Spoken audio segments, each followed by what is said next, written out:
मेरा नाम दीपक है और अपने नाम की तरह ही मैं हमेशा जगमगाता रहता था। मैं अपने घर का सबसे छोटा और लाडला बेटा था। मुझे घर में सब लोग बहुत ज़्यादा प्यार किया करते थे। हर कोई जितना मुझसे प्यार करता था उतने ही मेरे नखरे उठाता था। मैं अपने घर में सबसे छोटा था और अपने ख़ानदान का सबसे खूबसूरत लड़का था। हमारा जॉइंट फैमिली सिस्टम था। मेरे 2 चाचा और मेरे 2 बड़े भैया भी साथ ही रहते थे। जब मैं 10 साल का हुआ तो मेरे चाचा को मेरे पापा ने उनके घर का हिस्सा दे दिया था और वो लोग दूसरे शहर में जाकर नए घर लेकर शिफ्ट हो गए थे। उसके बाद सिर्फ हमारी ही फैमिली उस घर में बची थी। मेरे सबसे बड़े भैया मुझसे उम्र में पूरे 15 साल बड़े थे और उससे छोटे भैया 7 साल बड़े थे। हमारी कोई बहन नहीं थी। मेरी माँ का कहना था कि जब मेरा जन्म हुआ था तब उनको काफ़ी सारी कॉम्प्लिकेशंस हो गई थी, जिसकी वजह से वो बहुत प्रार्थना करती थी कि उनका बच्चा सही सलामत इस दुनिया में आ जाए। जब मैंने जन्म लिया तो घर में खुशियों का माहौल छा गया था और उसके बाद से ही मेरे पिताजी का कारोबार बहुत अच्छा चलने लगा, जिससे घर में सबको यही लगा कि उनके बेटे का जन्म होने के बाद हमारे घर के हालात काफ़ी हद तक बेहतर हो गए हैं। मेरे कदम इस घर में और मेरे घर के लोगों के लिए बहुत शुभ माने गए थे। यही वजह थी कि सब लोग मेरे नाज नखरे खूब उठाया करते थे। मुझे कोई नाराज भी नहीं होने देता था। कभी मेरी आंखों में आंसू नहीं आए थे। जब जब हर साल मेरा बर्थडे होता था तब तब मेरे पापा को खूब सारी कामयाबी मिलती थी। ये मेरा भाग्य था या फिर कुछ और, मगर मेरे घर वालों को यही लगता था कि मैं अपनी फैमिली के लिए बहुत लकी हूँ। हमारा घर बहुत बड़ा था और सब लोग आपस में मोहब्बत से रहते थे। मैं अपने घर के एक एक मेंबर का लाडला था। सब मेरी तारीफ किया करते थे कि मैं बचपन में ही इतना खूबसूरत हूँ तो जवान होकर मेरी सुंदरता कहाँ से कहाँ तक पहुँच जाएगी। मेरे नखरे कभी ख़त्म ही नहीं होते थे। मैं अगर कभी कोई बदतमीज़ी भी कर देता तो कोई मुझे डांटता तक नहीं था। हर कोई मुझे प्यार से समझाता था।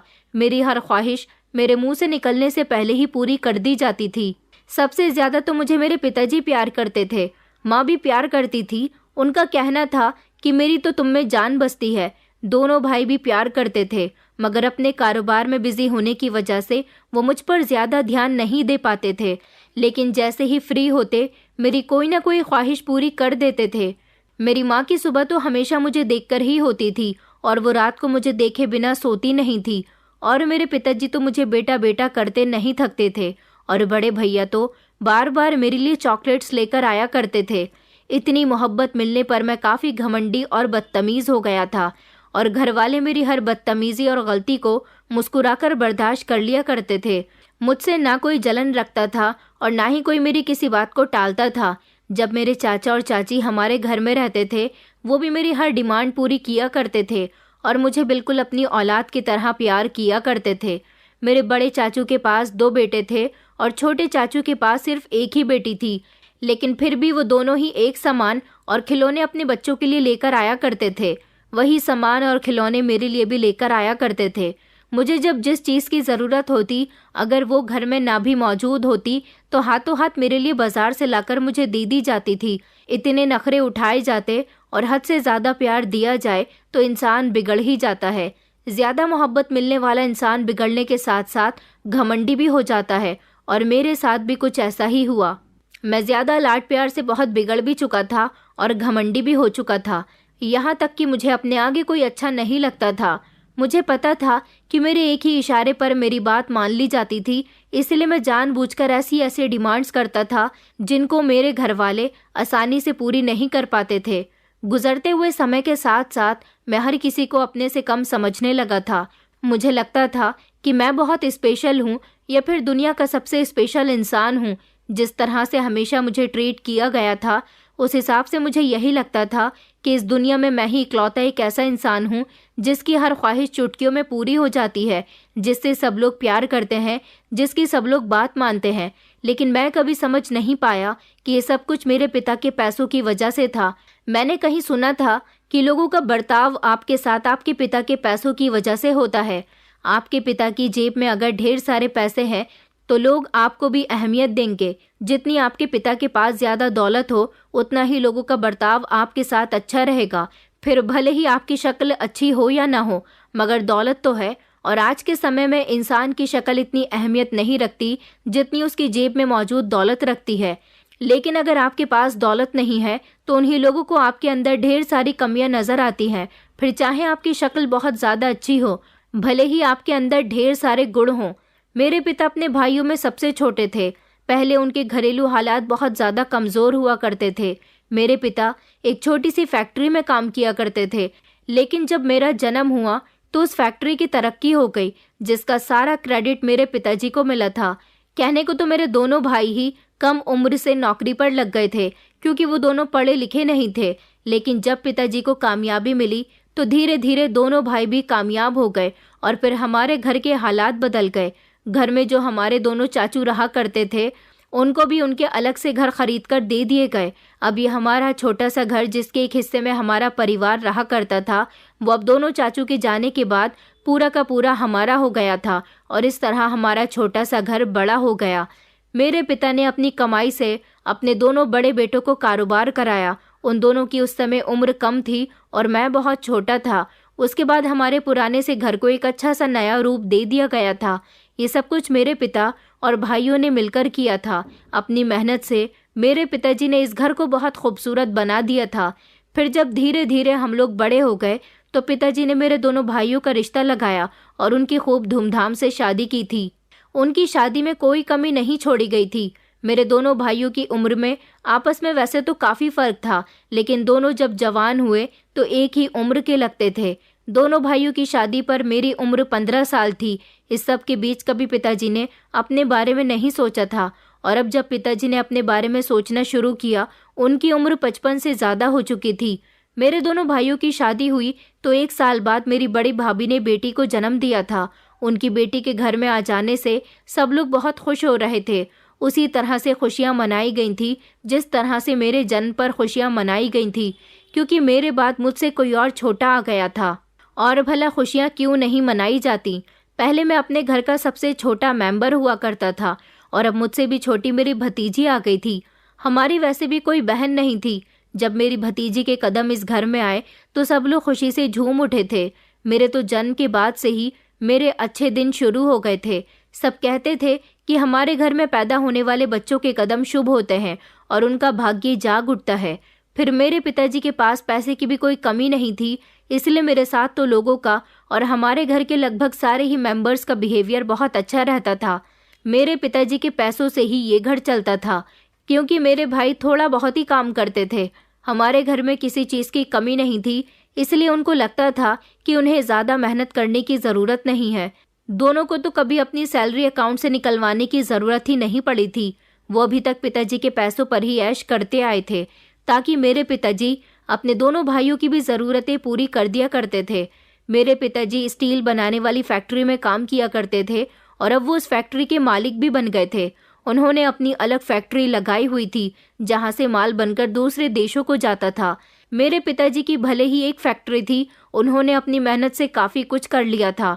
मुझे भी अय्याशी भरी जिंदगी मिली थी। हाई क्लास के दोस्त, मेरे नखरे पूरे होना, हर वक्त पार्टी, दोस्तों के साथ घूमना फिरना, यही मेरी जिंदगी थी। और मेरे घर वालों ने कभी भी मुझसे मेरी जिंदगी जीने का हक नहीं छीना था। लेकिन मेरे दूसरे नंबर वाले भैया हर बार और हर रोज मुझे रोक टोक करते रहते थे। मेरे छोटे भैया बहुत ही समझदार थे और बहुत ही अलग से नेचर के इंसान थे।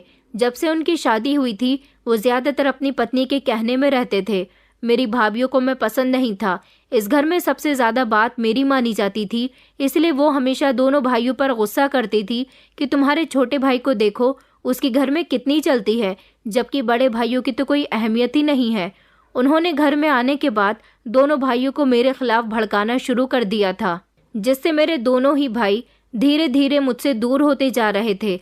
लेकिन मेरे माता पिता मेरे साथ थे। मेरी हर ख्वाहिश पूरी होती थी, इसलिए मुझे कभी इस बात का अंदाज़ा ही नहीं हुआ कि मेरे दोनों भाइयों के दिमाग में और दिल में मेरी भाभीियों ने क्या कुछ नहीं बसा दिया। भैया जब भी मुझे बाहर मिलते थे तो हमेशा मुझे समझाते रहते थे। मैं तो अपनी ज़िंदगी में मस्त था। मैं कहाँ किसी के सुनने वालों में से था। जब मैं छोटा था और स्कूल जाया करता था तो एक दिन मेरे छोटे वाले भैया ने जिद पकड़ ली थी कि तुम्हें स्कूल के साथ साथ अलग से ट्यूशन भी डालना चाहिए, क्योंकि तुम घर में रहकर बहुत बदतमीजी किया करते हो।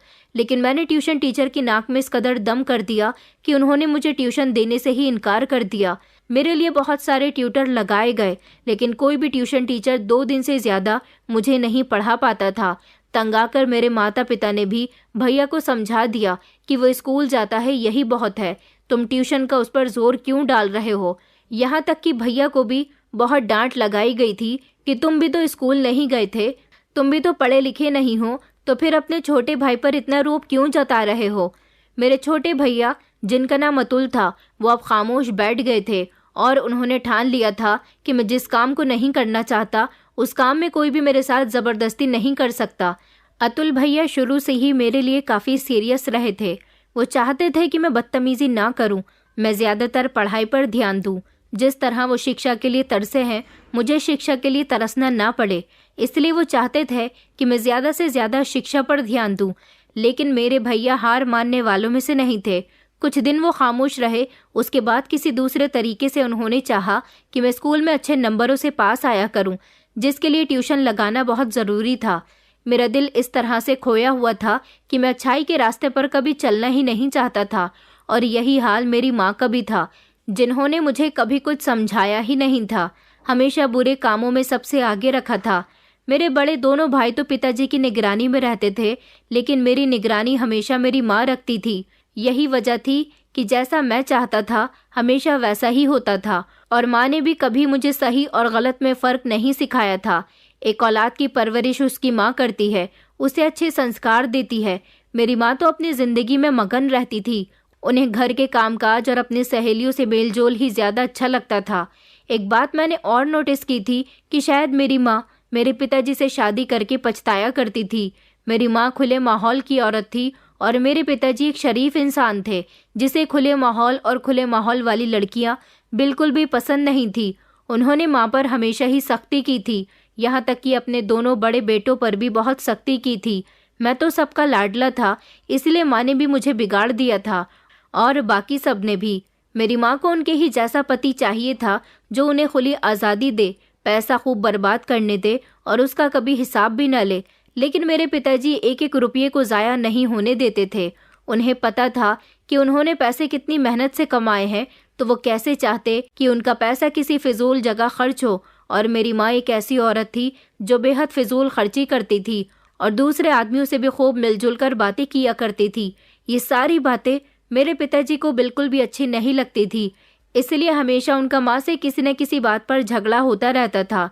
जबकि अब कई साल गुजर जाने के बाद मेरी भाभियाँ भी आ गई थी, फिर भी माँ की हरकतें ठीक नहीं हुई थी। दादी बनने की उम्र में भी वो बहुत स्टाइलिश बनकर रहती थी, और मेरे फ्रेंड सर्कल में भी मेरी माँ काफ़ी फेमस थी। मेरे दोस्तों की हर गैदरिंग और पार्टी में वो बड़े शौक से जाया करती थी। ये सब कुछ मेरे पापा को पसंद नहीं था।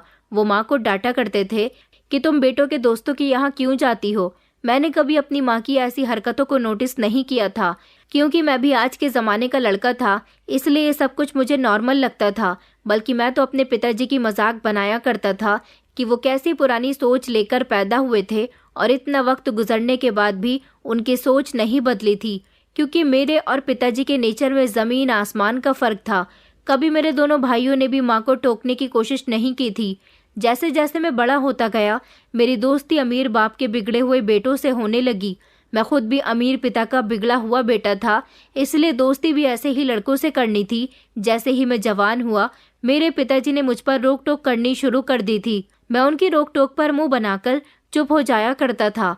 मुझे ऐसा लगता था जैसे जैसे मैं बड़ा हो रहा हूँ, मेरे घर में मेरी वैल्यू कम होती जा रही है।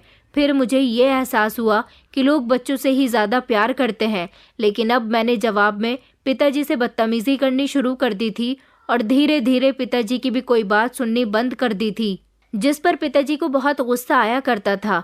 और अतुल भैया कहते थे कि देखिए, बचपन में मैं आप लोगों से कहा करता था ना कि इसका ध्यान बदतमीजियों से हटाकर पढ़ाई पर लगवाएं, मगर किसी ने मेरी बात पर ध्यान नहीं दिया। पिताजी मुझे कुछ भी समझाना नहीं छोड़ते थे। वो हमेशा मुझसे यही कहा करते थे कि बेटा, हमारे लाड प्यार ने तुम्हें ज़्यादा ही बिगाड़ दिया। मैं इस बात पर बहुत शर्मिंदा होता हूँ। एक दिन मेरा झगड़ा अतुल भैया से हो गया था। जब मैंने उनके साथ ज़्यादा ही बदतमीज़ी कर दी, तो अतुल भैया ने मेरे गाल पर एक थप्पड़ मार दिया था, जिस पर मुझे अतुल भैया से माँ ने बचाया था। मुझे आज तक हल्का सा थप्पड़ भी किसी ने नहीं लगाया था, और मेरे भैया ने मुझे जोरदार थप्पड़ मार दिया था। पहली बार मैंने थप्पड़ खाया था तो पूरे घर में मेरा गुस्सा गूंज रहा था। माँ घर पर नहीं थी और मेरी जिद थी कि माँ जल्दी से घर आ जाए, तब मैं भैया की शिकायत उनसे करूँगा। सब लोग मुझे खामोश रहने को कह रहे थे और कह रहे थे कि अपना गुस्सा शांत करो, लेकिन मेरा गुस्सा था कि बढ़ता ही जा रहा था। और माँ जल्दी से अपनी सहेलियों की किटी पार्टी छोड़कर घर पहुंची थी। मुझे गुस्से में देखकर और मेरे गाल पर थप्पड़ का निशान देखकर माँ ने पिताजी और भैया से खूब झगड़ा किया था। मैं ऐसा बेटा था कि मैंने अपने माता पिता का अपनी वजह से झगड़ा करवा दिया था, जिस पर अतुल भैया को भी खूब डांट पड़ी थी और घर के सारे ही मर्द कह रहे थे कि बचपन से ही हमने इसे बिगाड़ दिया है, आज हमें उसका ही फल भुगतना पड़ रहा है। अगले दिन मैं और मेरी माँ नाश्ते के टेबल पर मौजूद थे, मगर बाकी लोग नहीं थे। पिताजी भी अब मुझसे नाराज रहने लगे थे।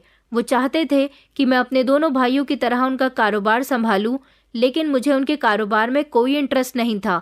अब मैं जवान हो चुका था। शुरू से ही मैंने अपनी ज़िंदगी को अपने मुताबिक जिया था, इसलिए अगर कोई मुझसे कोई काम करने को कहता तो मैं उसके लिए बिल्कुल भी नहीं मानता था।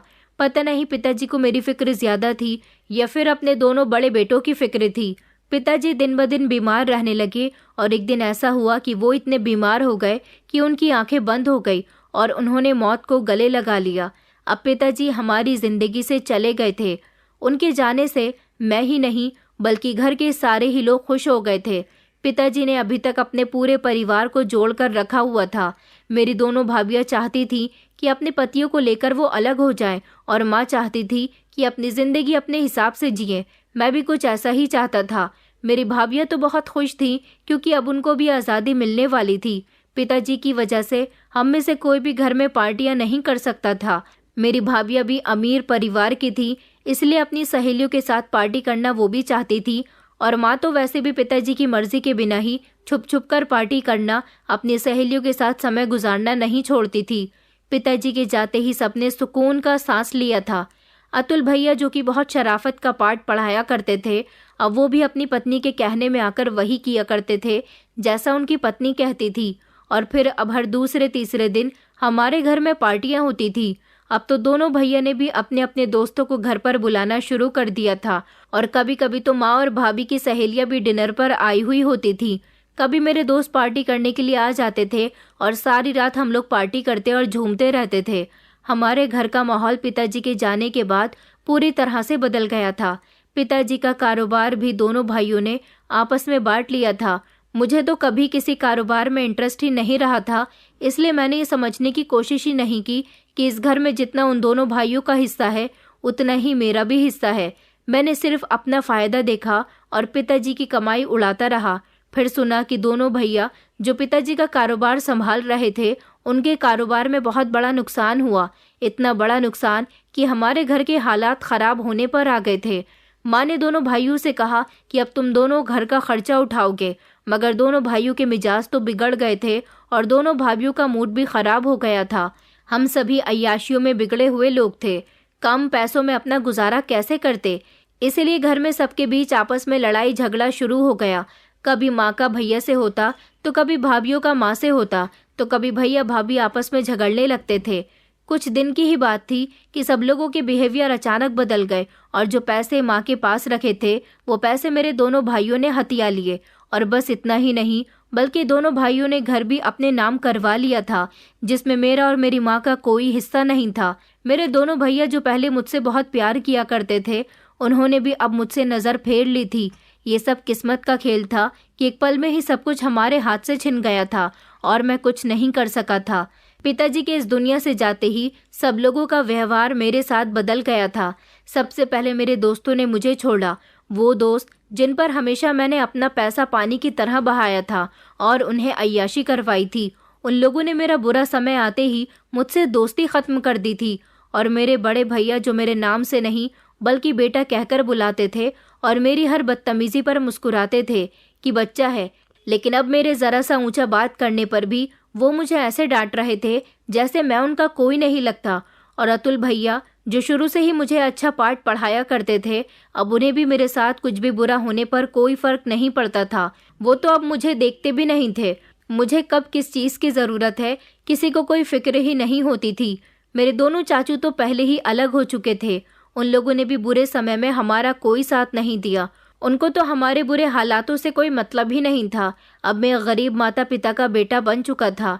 मुझे लगता था कि मेरी बहुत अहमियत है, लेकिन गुजरते हुए समय के साथ मुझे एहसास हुआ कि मुझे कितनी बड़ी गलतफहमी थी। अहमियत मेरी नहीं, बल्कि मेरे पिता के पैसों की थी। लाडला मैं नहीं, बल्कि मेरे पिता का पैसा था। स्टेटस मेरा नहीं, बल्कि मेरे पिता के पैसों का था। और पैसे जाते ही सब कुछ खत्म हो गया था। ना ही अहमियत रही थी, ना लाड और ना ही स्टेटस। मैं एक पल में आसमान से ज़मीन पर आ गया था। माँ बीमार होकर बिस्तर से लग गई थी और रिश्तेदारों का खून सफ़ेद हो गया था। यहाँ तक कि अतुल भैया और शरद भैया ने मुझे और माँ को घर से जाने को कह दिया था। वो घर मेरे पिताजी का था, लेकिन उस समय उन्होंने घर पर अपना कब्जा जमा लिया था और मेरे पास कुछ भी नहीं था। उन्होंने तो अपनी सगी माँ को भी कुछ नहीं समझा था। अब मेरे और माँ के पास सिवाय घर छोड़कर जाने के लिए कोई दूसरा रास्ता नहीं बचा था। सब लाड प्यार खत्म हो चुका था। मेरे दोनों भैया, जिनसे मुझे उम्मीद थी कि वो मुझसे बहुत प्यार करते हैं, लेकिन अब तो वो मेरी इज्जत भी नहीं करते थे।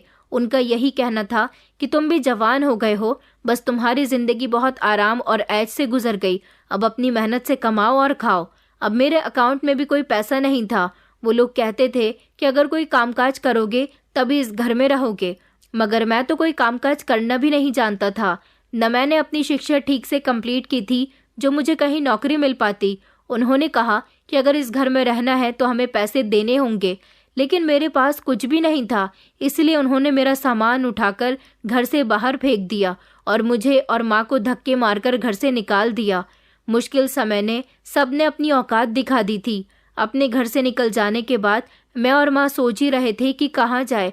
फिर माँ को अपने मायके का ख्याल आया, जहाँ मेरे नाना नानी रहा करते थे। मेरी माँ अपने माता पिता की इकलौती बेटी थी। मेरे नाना नानी तो इस दुनिया से जा चुके थे। अब उस घर में ताला पड़ा हुआ था और उस घर की चाबी मेरी माँ के ही पास थी। वो घर एक गंदी सी बस्ती में बना हुआ था। मुझे तो वहाँ पहुँचते ही घिन आने लगी थी। तो मैं वहाँ कैसे रह सकता था, लेकिन मजबूरी थी। माँ का वो घर बहुत पुराना था, जिसमें एक छोटा सा कमरा और एक छोटा सा आंगन था। यही मेरी माँ का बचपन गुजरा था। इस घर की दीवारें भी पूरी तरह से खराब थीं और हर तरफ धूल मिट्टी जमी हुई थी। नाना नानी तो कई सालों पहले ही इस घर को छोड़कर जा चुके थे, इसलिए इस घर की हालत ऐसी हो गई थी और यहाँ कोई नहीं रहता था। माँ ने तो पिताजी के दिन बदलने के बाद कभी यहाँ पलटकर देखा ही नहीं था। आखिरकार इतना अच्छा घर छोड़कर वो इस बेकार से घर को देखने के लिए क्यों आती। लेकिन अब मुश्किल समय में उनको ये बेकार सा घर ही याद आया था। माँ, जिसने घर में नौकर होने की वजह से कामकाज करने ही छोड़ दिए थे, लेकिन जैसे तैसे उन्होंने घर की सफाई की। माँ से अकेले से तो ये सब कुछ नहीं हो रहा था, इसलिए उन्होंने अपने पड़ोस की एक औरत को बुलाया और उनके साथ मिलकर घर को अच्छी तरह से चमका दिया था। मेरे पास मेरा एक महंगा और कीमती मोबाइल था, जिसको बेचकर मैं घर के राशन का थोड़ा सा सामान ले आया था। वो पड़ोस वाली औरत कुछ दिनों तक हमारे घर आती रही और थोड़ा बहुत काम करती रही। माँ के पास थोड़े से पैसे थे, वो पैसे काम करने के दे दिया करती थी। लेकिन जब धीरे धीरे पैसे खत्म होने लगे तो माँ ने घर के सारे काम खुद ही करने शुरू कर दिए। इतनी तंगी में जिंदगी गुजारनी पड़ेगी मैंने कभी सोचा भी नहीं था। कभी जिंदगी में मैंने दाल नहीं खाई थी, लेकिन अब हालात ऐसे हो गए थे कि दाल भी मुश्किल से खाने को मिलती थी। मैं दिन ब दिन चिड़चिड़ा होता जा रहा था। जिंदगी के सारे मजे खत्म हो चुके थे। मैं जो अपनी दौलत की वजह से बहुत घमंडी हो गया था, अब मैं इस तरह से आसमान से ज़मीन पर आकर गिरा था कि मेरे दिमाग ठिकाने आ गए थे। मैं घर से ज़्यादा बाहर रहने लगा था, कहीं ना कहीं नौकरी की तलाश करता रहता था। इसलिए मुझे घर में माँ के बारे में कुछ पता नहीं रहता था। लेकिन जब मैं सारा दिन का थका हारा रात को घर वापस आता तो देखता कि माँ घर में मौजूद होती ही नहीं थी। माँ का मुझे कुछ अता पता नहीं था। 2-3 दिन तक तो माँ घर पर आई ही नहीं थी। मैं बहुत परेशान हो गया कि वो कहाँ चली गईं। मुझे लगा कि शायद अपनी किसी सहेली के पास चली गई होंगी। पूरे एक हफ्ते बाद जब माँ घर वापस आई तो वो अकेली नहीं थी, बल्कि उनके साथ मेरी उम्र का एक लड़का भी था जो शरीफ घर का लगता था। लेकिन ये लड़का कौन था? मैं माँ को देख रहा था और उनसे यही सवाल करना चाहता था। माँ ने जब मुझे बताया कि उन्होंने शादी कर ली है तो ये सुनकर मेरे पैरों तले से ज़मीन निकल गई थी और दिमाग बार बार ये बात मानने के लिए तैयार नहीं था, लेकिन ये सच था। माँ ने कहा कि मेरे साथ जो लड़का खड़ा है ये मेरा पति है। वो लड़का मेरी ही उम्र का था और मेरी माँ 55 साल की बूढ़ी औरत थी। मुझे तो यकीन ही नहीं आ रहा था कि माँ कैसे अपने बेटे की उम्र के लड़के से शादी कर सकती है, मगर माँ ने तो इस उम्र में भी शादी करके दिखा दी थी। मैंने इस बात पर खूब हंगामा किया था, लेकिन माँ जो पहले सिर्फ मेरी सुना करती थी, अब मेरी बात अनसुनी कर रही थी। एक तो घर इतना छोटा सा था, तो कैसे 3 लोग एडजस्ट कर पाते। मेरा तो दम घुटने लगा था। फिर वही मजबूरी थी कि कोई और रास्ता ही नहीं था।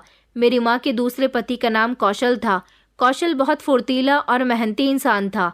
माँ बता रही थी कि तुम तो कोई काम नहीं करते, मगर ये मजदूरी करता है और अच्छे खासे पैसे कमा लेता है।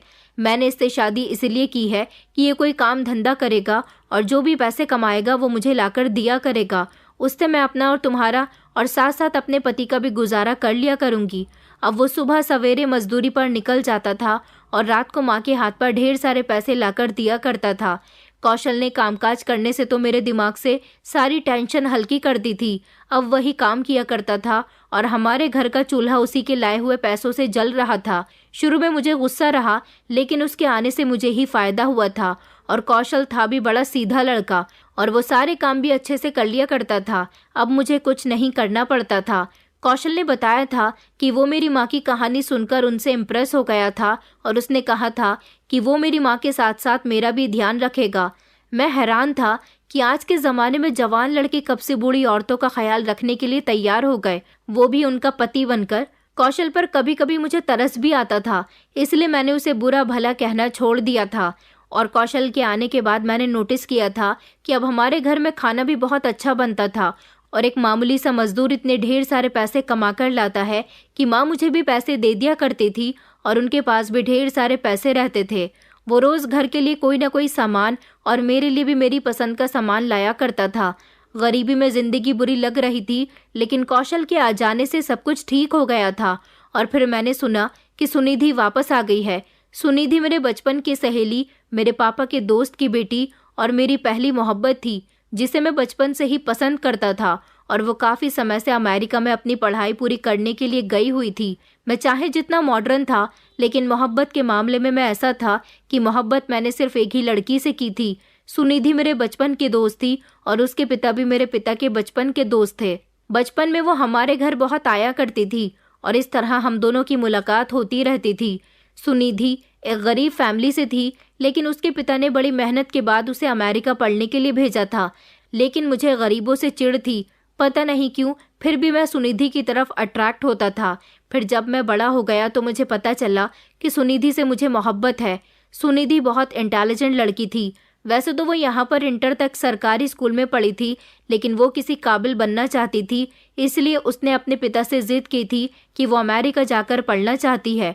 उसके पिता ने बड़ी मेहनत के साथ उसे अमेरिका भेज दिया, जहाँ पर वो खुद भी नौकरी करती थी और पढ़ाई भी कर रही थी, क्योंकि उसके पिता उसकी पढ़ाई के खर्चे अफोर्ड नहीं कर सकते थे।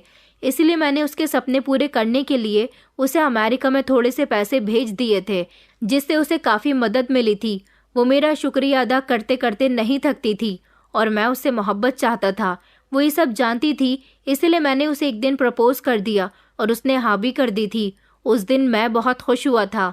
लेकिन सुनिधि अभी कुछ समय और अमेरिका में रहना चाहती थी, इसलिए मैंने उसकी आगे की पढ़ाई के लिए उसे 80 लाख रुपए ट्रांसफ़र कर दिए थे, ताकि वो अपना फ्यूचर बनाकर वापस लौटे।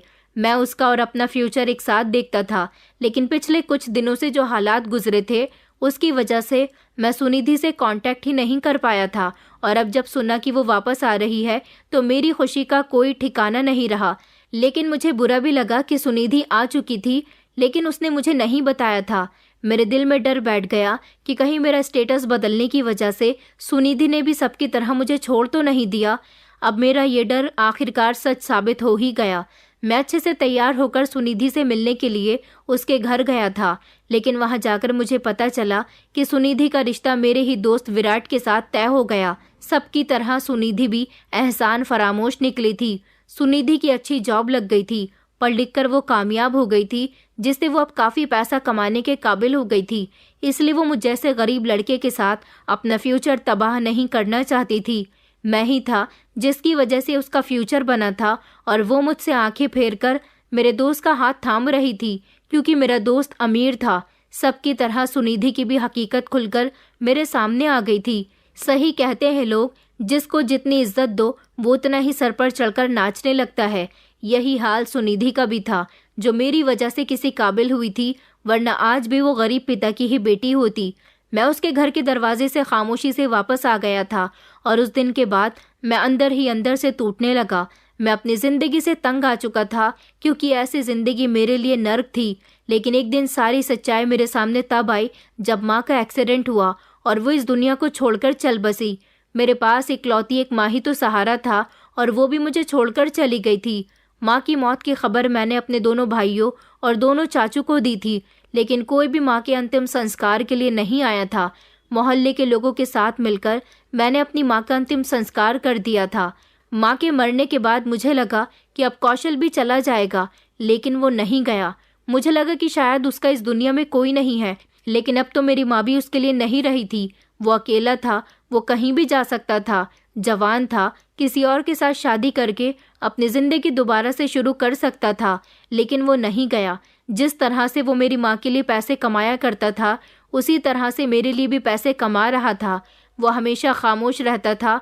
मुझे और क्या चाहिए था? वैसे भी मेरी जगह वो मुझे घर बैठे पैसे कमाकर दे रहा था। मैं तो मेहनत करना जानता ही नहीं था। मैं उसे यहाँ से भेजकर अपनी ज़िंदगी ख़राब तो नहीं कर सकता था, इसलिए मैं उसे क्यों जाने देता। ऐसे ही कई दिन गुजर गए। कौशल मेरा नौकर बनकर मेरे सारे काम करता था। कौशल ही कमाता भी था और मेरे छोटे मोटे काम भी कर दिया करता था। मैं राजा महाराजाओं की ज़िंदगी गुजार रहा था और फिर बैठकर सुनिधि को कोसता रहता था। एक दिन मैं सुबह उठा तो मेरे बिस्तर के बराबर में चाय नहीं थी, क्योंकि काम पर जाने से पहले कौशल जब अपने लिए चाय बनाता था तो मेरे लिए भी बनाकर मेरे बिस्तर के बराबर में रख दिया करता था। लेकिन आज चाय नहीं थी। मैं कौशल की खबर लेने के लिए गुस्से से कमरे से निकलकर किचन की तरफ गया, लेकिन वो वहाँ पर भी नहीं था, बल्कि मुझे लगा कि वो काम पर गया होगा। मुझे उसके काम से वापस लौटने का इंतज़ार करना चाहिए, लेकिन वो तो काम से भी वापस नहीं आया था। मैं परेशान हो गया था कि आखिर कौशल गया तो गया कहाँ। मैं परेशानी की वजह से उसको हर तरफ ढूंढता फिर रहा था। उसको गायब हुए 2 दिन गुजर गए थे, लेकिन उसका कुछ अता पता नहीं चल सका। एक दिन दरवाजे पर जोर जोर से दस्तक होने लगी। मैं समझा कि कौशल वापस आ गया है, लेकिन जैसे ही मैंने दरवाज़ा खोला तो सामने खड़ी पुलिस को देखकर मेरे पैरों तले से ज़मीन निकल गई। पुलिस मेरे घर की तलाशी लेने के लिए आई थी, मगर क्यों? क्यों का जवाब मुझे तब मिला जब थोड़ी देर के बाद मेरे कमरे की तलाशी के दौरान एक पुलिस वाले ने मेरे बिस्तर की तलाशी ली। तो ये देखकर मेरी आंखें फटी की फटी रह गईं और दिमाग चकराकर रह गया था कि मेरे बिस्तर के नीचे ढेरों की संख्या में नशे के पैकेट रखे हुए थे, जो कि तलाशी के दौरान सारे नशे का सामान मेरे कमरे से निकला था और मेरे घर में मौजूद था। इसलिए पुलिस ने फौरन मेरे हाथों में हथकड़ियां पहना दी और मुझे कसूरवार समझ लिया, मगर मैं तो इस बारे में कुछ भी नहीं जानता था। पुलिस मुझे अपने साथ अरेस्ट करके पुलिस स्टेशन ले गई, जहां मुझे पता चला कि मेरी माँ का पति मतलब कि कौशल ड्रग्स का स्मगलर था और मेरी माँ भी शुरू से ही यही काम किया करती थी। अपने दोस्तों के साथ पार्टी करने की आड़ में माँ अपने छोटे मोटे खर्चे निकालने के लिए ड्रग्स सप्लाई किया करती थी। पिताजी उनसे 1 रुपए का भी हिसाब लिया करते थे और वो हिसाब देने से कतराती थी, क्योंकि उनके खर्च बहुत ज़्यादा थे। इसीलिए उन्होंने ये काम करना भी शुरू कर दिया था। पिताजी को 1-2 बार माँ पर शक हुआ था, लेकिन अपने कारोबार में बिजी होने की वजह से उन्होंने माँ को सिर्फ डांट कर ही बात को रफा दफा कर दिया था। और यही वजह थी कि वो माँ पर हमेशा गुस्सा होते रहते थे, उन पर रोक टोक करते थे, उनको उनकी सहेलियों के साथ पार्टी नहीं करने देते थे और ना ही वो उनको उनके घर जाने देते थे। वो चाहते थे कि माँ सिर्फ घर में रहे और घर को संभाले, मगर मेरी माँ ऐसी नहीं थी। उनको तो लड़कों से बातें करना भी बहुत अच्छा लगता था। यही वजह थी कि उन्होंने पिताजी के मरने के बाद अपने ही ड्रग्स के धंधे में शामिल एक लड़के से शादी कर ली। वो था कौशल। ये दिखावे की शादी थी ताकि कौशल हमारे घर में आकर रहने लगे, और वो दोनों मिलकर अब इस घर में रहकर भी ये काम कर रहे थे।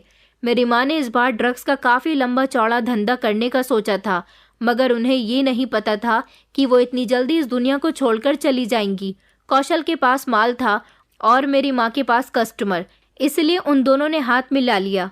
मेरी माँ उससे ड्रग्स खरीदकर अपनी सहेलियों को सप्लाई किया करती थी और जवान लड़के लड़कियों से दोस्ती करके उनको अपनी बातों में लेकर उन्हें भी ड्रग्स बेच दिया करती थी। अब वो सारे ही पैसे मेरी माँ कौशल से ले लिया करती थी।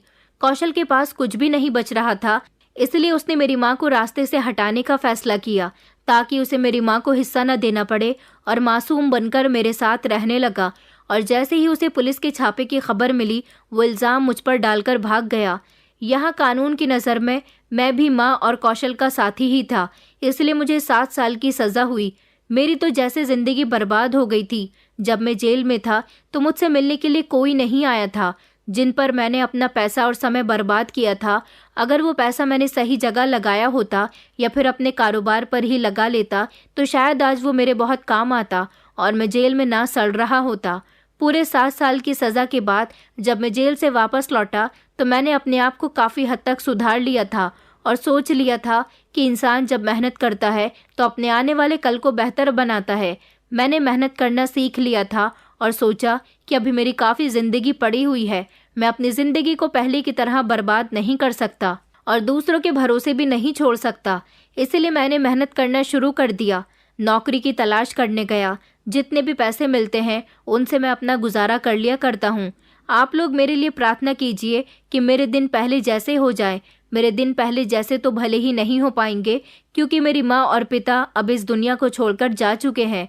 मेरे पिता जो एक शरीफ इंसान थे, मेरे परिवार वाले जो बचपन में मुझे बहुत प्यार किया करते थे। कभी कभी बच्चे लाड प्यार से इतना बिगड़ जाते हैं कि उनके अंदर कुछ भी करने की हिम्मत नहीं होती।